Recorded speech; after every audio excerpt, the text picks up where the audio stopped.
Hello everyone, it's Shane Kanto, your Wasteland reviewer, and I'm here to review Try Harder. And this new documentary focuses on the pressures of being at an elite high school, looking into the college process, and getting prepared to hopefully get into an Ivy League school, get into Berkeley, get into Oxford, those big schools.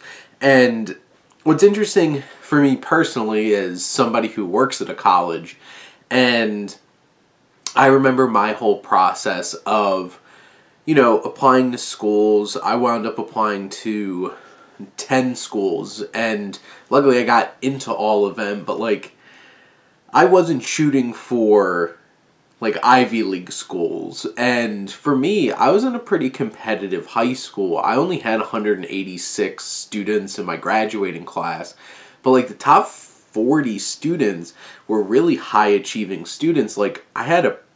I never got less than an A in a class in high school, and still didn't finish in the top 10 of my class.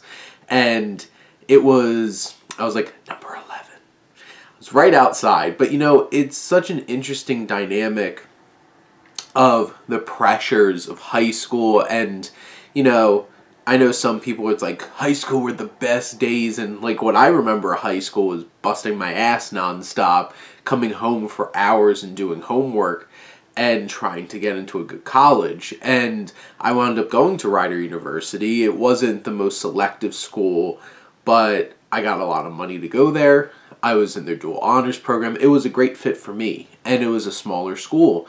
And despite the fact that my mom will still occasionally bring up, you could have got into Princeton, I went for what was going to be the best fit for me. And that spoke to me a lot when that issue came up in this particular film, which is about a group of students at this elite school in the San Francisco area of at Lowell, trying to get into college. And this is from director Debbie Lum, whose previous work really focuses on the San Francisco area and the Asian community, and that really is felt through here. And this film takes an interesting look at the college process, and there's a very emotional part of this film where all the students are starting to get rejection notices or waitlisted. Some of them get into the schools they wanted to, but it's a hard thing to watch a lot of these kids getting those rejection notices and it being that's it. It's just there's no feedback. There's no, this is why this was. It's just we've had so many people and apply, and, we can't admit everybody. And you're just kind of left there hanging, and it's that crumbling down of, I've spent so much time. And I think one of the most poignant things was this one young woman winds up getting into a school and around her, and she's just why'd I try so hard when I could have gotten into the same school without trying that hard? And it gives an interesting perspective on hindsight, and would you have tried less if you're going to wind up in the same place? And for me, looking inward and thinking about that, it's just I've always been driven to do my best for myself. And my mom did really want to make sure that I went away to school, but she didn't have to pressure me too much during school because I put that pressure on myself. I've always been that kind of person to really push myself, really try to take on as much as I can. That's why I do all of this on top of having a full-time job and a part-time job. But the thing is, it's that's my personality, and it's an interesting perspective to see how all these young people are processing through this. They're 17 and 18 years old. I'm 30 now. I've had a lot of time to reflect upon this. But you see these personal journeys that each of these young people go on, and whether it's different levels of, one of them just really doesn't have parental presence in the picture. Some of them have the overbearing parent of this is where you're going to go to school, and others who have a healthy relationship with their parents, but it's still sad when you go away to school and your mom's standing there very upset because it's leaving the nest and all those kinds of things. The film focuses on the racial implications because what's so interesting is, like, this is such a big Asian community, and the one school that they're talking about, their perspective on Lowell students is that you're just a bunch of Asian AP machines that just, you don't have anything else to offer except, you know, what, like, all the content that you can pump out. And that's so degrading and disturbing. And, but, you know, it's a college process, and it's really messed up. I'm glad I don't work in admissions. That's all I have to say. I would not want to be a part of this process, but that kind of thing, because it's like, I have a lot of strong feelings about a lot of this kind of stuff, but who gives a crap about the SATs? It's a stupid test that you could literally learn how to get answers correctly without even reading the questions. I've seen it. It's ridiculous. And why does that matter?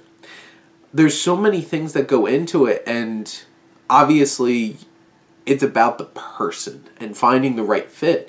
And it's such a big thing because they bring in the idea of, like, these expectations, like, you're just another Asian kid from this school, or the young woman who is mixed race and one of her classmates being like, the only reason you got into UCLA is because you're black. And all those horrible things that happen, and those racial tensions that build out of resentment and competition, because that's basically what it is senior year of high school is just a bloodbath of you and all of your classmates trying to get into the same schools and fighting for the same positions. And it's tough. I've been there. And to a lot of the extent, I did what I wanted to do because I wanted to further myself, but I knew people that took every single elective that had honors extra credits that would increase their GPA just so that they could compete against each other. Like, I took all the business electives and film ones because, like, that's what I cared about. I didn't get extra honors points for taking those electives, but they helped me grow as a person. I took keyboarding my senior year because I didn't really have a whole lot of experience with a computer in my home. I wasn't lucky enough to have that opportunity to have a nice computer at home. I went to the library a lot after school to do work, and I typed like this until my senior year when I took keyboarding, and, like, it helped me grow as a person and it helped me grow those skills. And, like, my grandfather, I grew up in the same household with my grandparents. It was their home. My mom, my brother, and I lived there. My grandma gave me a floppy disk to save stuff on.